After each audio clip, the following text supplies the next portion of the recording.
What's going on everyone? In this video we're going to talk about SSRF or server-side request forgery.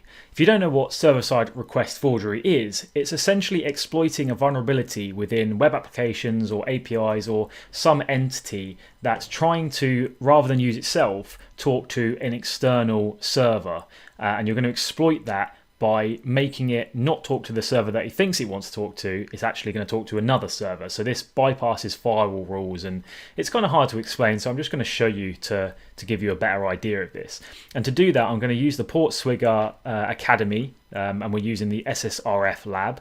And what this wants us to do is use the web application to delete the user Carlos. And to do that, we need to use the internal endpoint, which is on this IP range, but it doesn't give you the exact IP. So we need to find that and use the admin interface on port 8080 to delete that user. So hopping into the web application, it's a shop. And if we go onto one of the items, you can see that there's this check stock level functionality. So if we intercept that, we can see there's a stock API parameter, and it's using an IP address to a different endpoint. So it's not the same host. So as soon as we can see it's using a different endpoint than the actual host, we can automatically think server-side request forgery. So if I just go ahead and unintercept that, we can see it's come up with the 914 units. So if I re-intercept that, send that to intruder, what we want to do is try and find another IP address on that range with the admin endpoint. So if I get rid of all of this, and then we change it to the admin endpoint, we can now see that the IP address is pointing at 1 and the admin, but we want to find what IP address that admin endpoint's on. So we're going to use the intruder functionality with a payload of numbers and 1 to 255, and we're going to step in ones.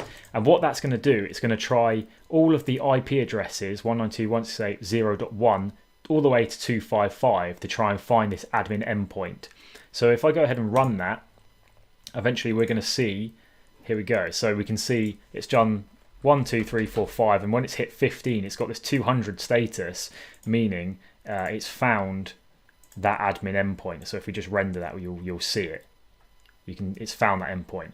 And to show you that in practice, so if I rerun this check stock system, you can see it's 293 units at the moment. That's the legitimate response. If we change this to 15 and we change this to admin, that's actually going to be loaded within this page like that. We can't just click delete though, because that would be us trying to access that endpoint rather than the web application trying to access that endpoint. We've got to again use that check stock system to delete Carlos. So what I mean by that is, at the moment, because we're coming and seeing this web application from an external view, we can't use 192.168.0.15 to access this endpoint because it's an internal IP address that only this web application has seen. And even if you had a VPN where you could see this web application and see maybe this range, there might be firewall rules to stop you viewing this admin endpoint. So we're going to use the web application, because it's probably not firewalled, because it needs to see this. Maybe in another circumstance, another user might be able to legitimately access this, but we're going to exploit it now. So using this stock API endpoint, we're going to proxy it. We're going to just see what the parameters are. So we can see it's using all of this. I'm going to click that again, and we're just going to change to use this and 15.